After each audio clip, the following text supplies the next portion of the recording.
He's a citizen, not a politician. Farren Shoaf, and he's got a vision for you and me, and how it should be. For Farren Shoaf, now I will vote, a Christian man for our great land. For Congress, he's our man. Farren Shoaf for congressman. Farren Shoaf will give us hope, and he's got a vision. Farren Shoaf, I will vote. He's not a politician. He's just like you and me.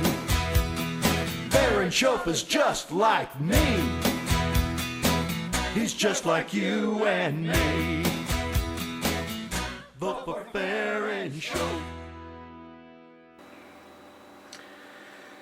Hello everyone and welcome. It has been the longest I think I've been away from the microphone since I started my radio career. Robert Lloyd, I Love You. Robert Lloyd wrote that song for me. As many of you know, I am running for Congress, and this broadcast is paid for by the committee to elect Farren K. Shoaf to Congress. I've got a lot of things I want to cover in the next 30 minutes. I'm going to be on Saturday mornings from 10 to 10:30 from now to the election. If you're unaware, there is a special election June 7th for Congress. If you voted on March 15th, that vote did not count. And special election statewide, there's 17 Republicans, 5 Democrats running for the 13th district. And I'm going to be covering a lot of things in the next 30 minutes. First of all, that song, Robert Lloyd wrote that song, just means the world to me. Means the world. This is actually the first time it's been broadcast. It's the very first time it's been broadcast. Follow us on Facebook, Farren K. Shoaf for Congress on Facebook, the website farrenkShoaf.com. I'm actually, here in a few moments, I'm going to do a speech that I've been doing at various locations the last couple of weeks, which, let me tell you, going out and doing speeches is a little different than sitting behind the microphone. I've been getting a real education. But listen, everyone, here is the deal. If you've listened to my broadcast, and you know, I've been covering the news for the last 8 years. During the last 8 years, I have, one, I've got an education on what's going on in Washington, D.C., and number two, I've interviewed a lot of various prominent politicians. Ron Paul, Kay Hagan, Elizabeth Dole, Virginia Fox, Senator Burr, Dennis Kucinich. It goes on and on and on. But it really helped to educate me to how broken Washington, D.C. is. Listen, the ship is in the rocks. And I think I fully understand the situation. But we need real leadership. You know, when we talk about all the different problems that we've got in Washington, D.C., whether we're talking about the runaway deficit, or the wide open borders, or the shape the economy's in, or the disastrous foreign affairs policies that we've had under this administration and the past. Really, it all comes down to, all those problems would be resolved if we had real leaders that wasn't selling out the middle-class Americans. Look, we're being sold out. I don't pull any punches. If you don't like listening to it straight, if you don't like getting it straight and hearing what really is happening, then you're not going to like listening to me. But if I go to Congress to represent the 13th District, then they're going to have someone on their hands that is there fighting for the middle-class Americans. And for the shape, for the fact our future generations are being completely sold out. I mean, what are we handing off to our children and our grandchildren? I really think that there is a large segment of this society that maybe is still asleep at the wheel and don't understand the dire straits in which we find ourselves.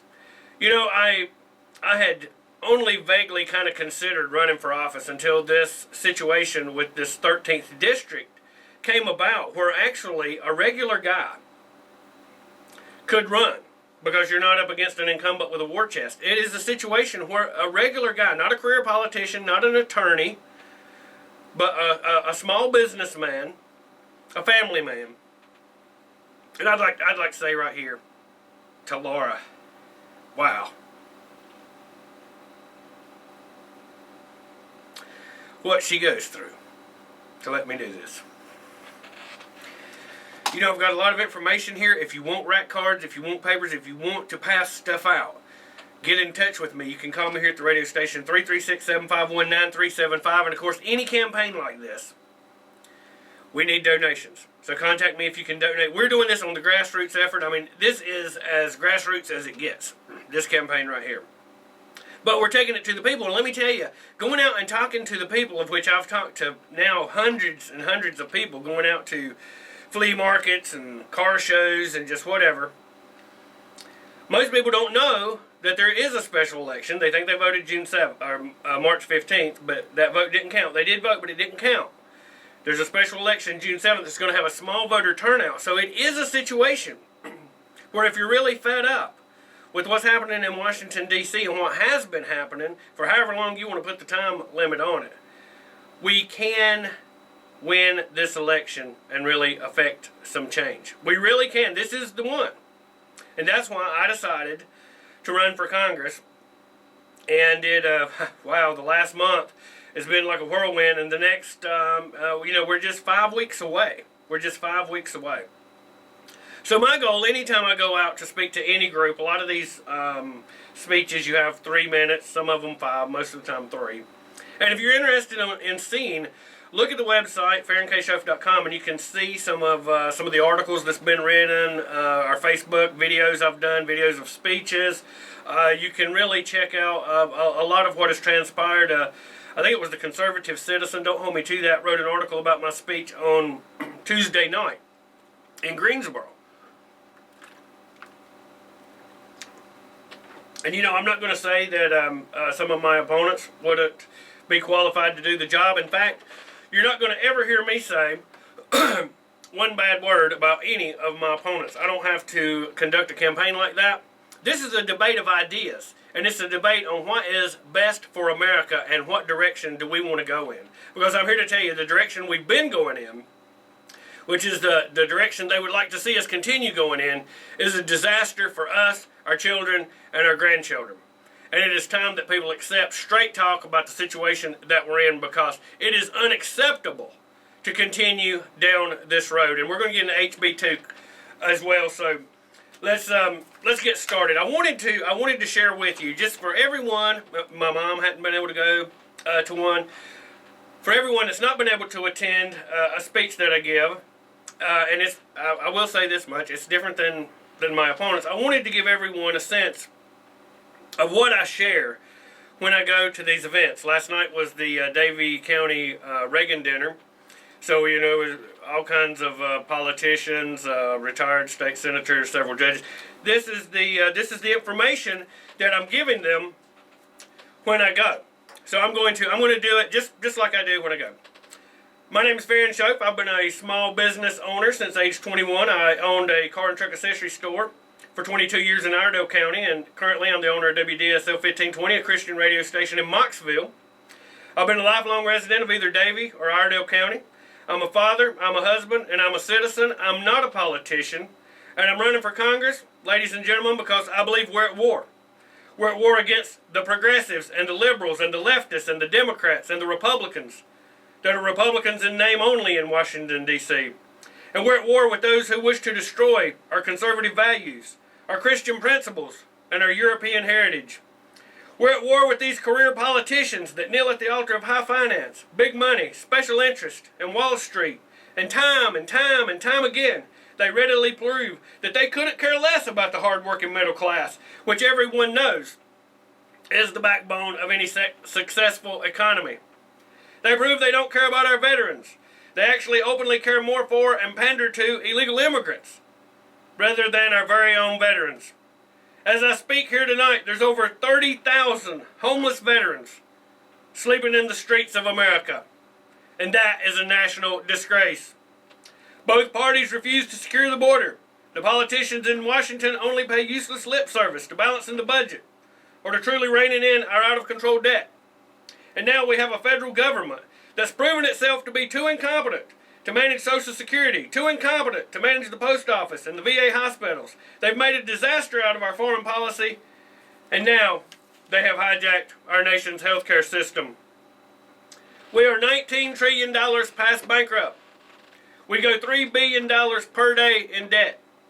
We pay $220 billion in taxes to cover the interest on that debt per year. Under Obama, we went from $10.6 trillion to over $19 trillion in debt. And do you know that that comes to over $100 million per hour for every hour that Barack Obama has been president? We can do better than this. Over 45 million Americans are on food stamps. More than half of all the students in our public schools are poor enough now to qualify for school lunch subsidies. 100 million Americans are out of the workforce. We have a trade deficit of over $500 billion. Walmart is now our largest employer.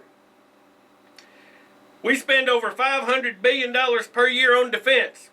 And we're supposed to believe that we can't defeat ISIS in 2 years. And they don't have a Navy or an Air Force.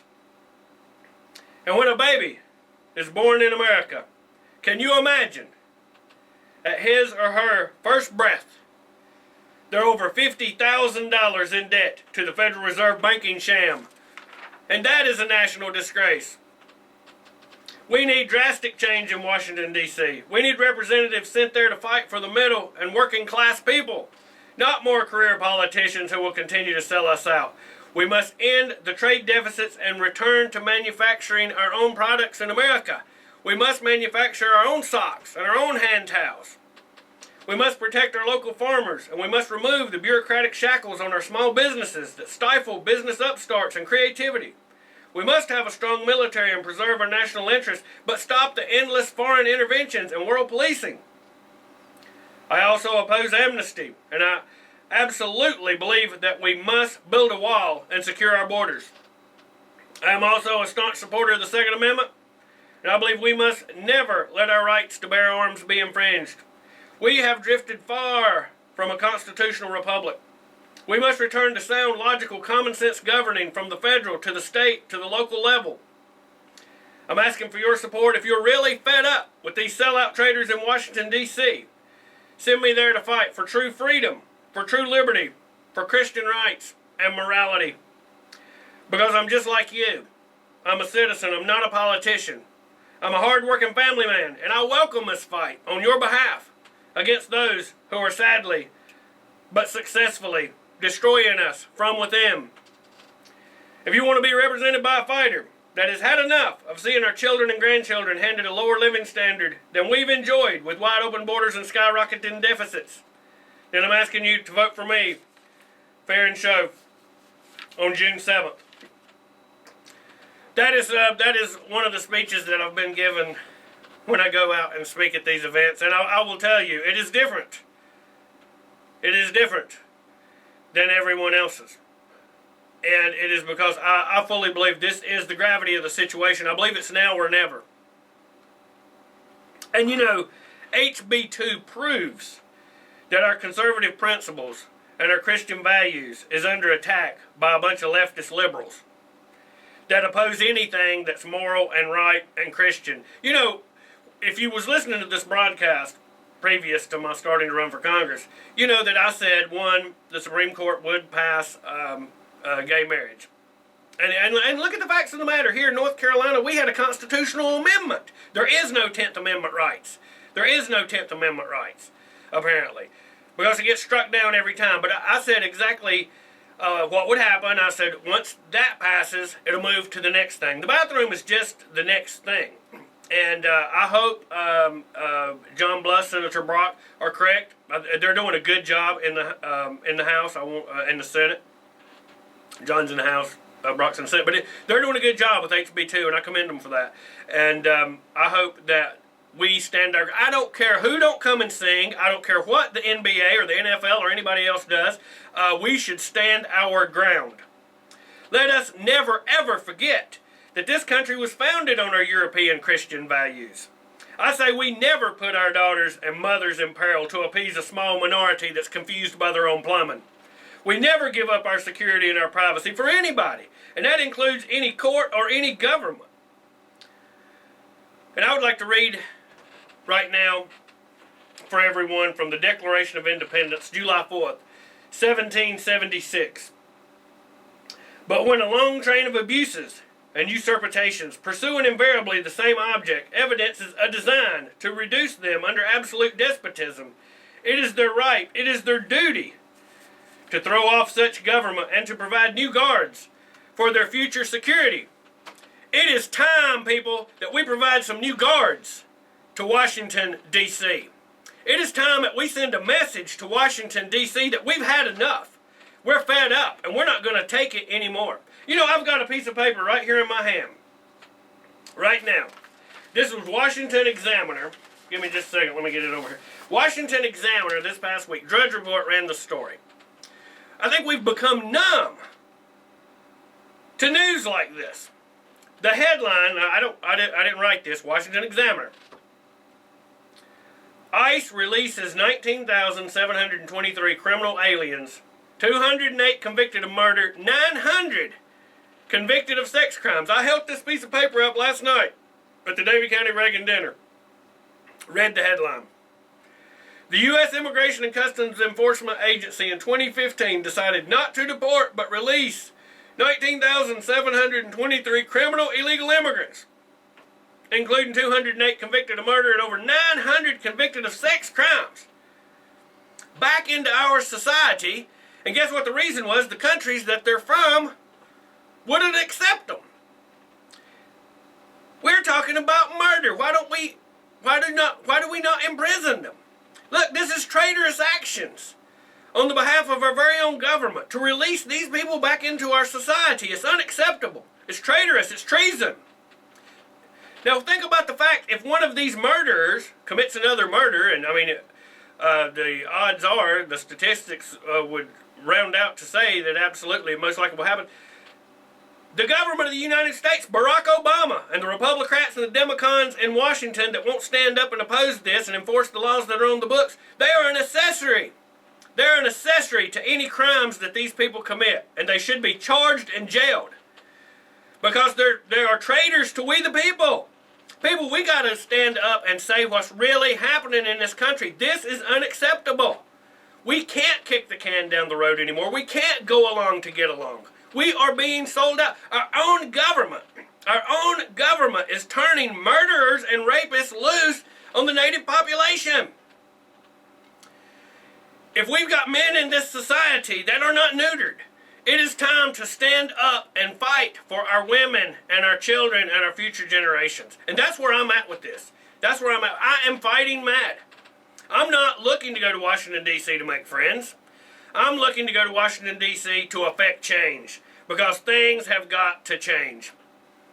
You know, it'd be much easier for me just to stay at home here with my beautiful wife. And a lot of times I think about, you know, what are you really doing here? You don't have the money to do this.